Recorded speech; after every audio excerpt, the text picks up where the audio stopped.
20 থেকে 25 বছর বয়সে আপনি যদি কোটি টাকার মালিক হইতে চান তাহলে অবশ্যই আপনার কয়েকটা ডিসিপ্লিন মেনটেন করতে হবে। ফার্স্ট, আপনার মধ্যে একটা ডিসিপ্লিন থাকতে হবে যে আমি ঘুম থেকে উঠবো এই টাইমে, আমি প্রতিদিন 4 থেকে 5 ঘন্টা, হাইস্ট গেলে 6 ঘন্টা আমি ঘুমাবো। আমি দিনে এতটুকু সময় আমি আমার কাজে ফোকাস করব। আমি হার্ড ওয়ার্কের জন্য জন্ম নিছি, অবশ্যই আমি সাকসেস হওয়ার জন্য এই জীবনে আমি জন্ম নিছি, এই জগতে আমি জন্ম নিছি। মানুষকে আমার দেখাইতে হবে যে না, আমি জীবনে কোনো কিছু করতে পারছি। আপনি যদি ভাই লাইফে যদি কোনো কিছু করতেই না পারেন তাহলে আপনার জীবনের কোনো ভ্যালু নাই।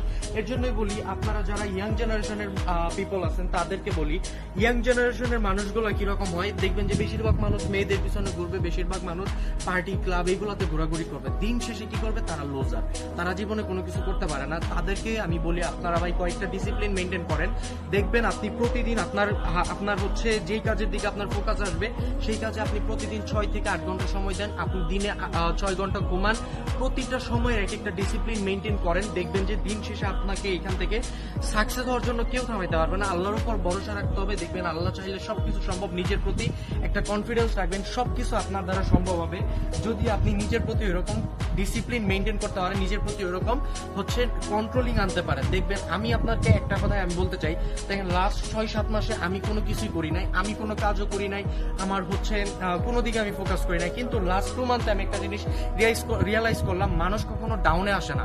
মানুষ যত ডাউনে যাবে তত মানুষ উঠতে পারবে। কারণ হচ্ছে কি, দেখেন মানুষ যত ডাউনফল আসবে, মানুষ আপনার যত ক্ষতি করার চেষ্টা করবে, আল্লাহ তাআলা আপনাকে তত উপরে নিবে। কিন্তু আপনার দিন শেষে এখানে চেষ্টা করতে হবে। আপনি চেষ্টা করলে আপনি এখানে কোনো কিছু করতে পারবেন। মানুষ আপনার 1 কোটি টাকার ক্ষতি করবে, আপনি 5 কোটি টাকা ইনকাম করবেন।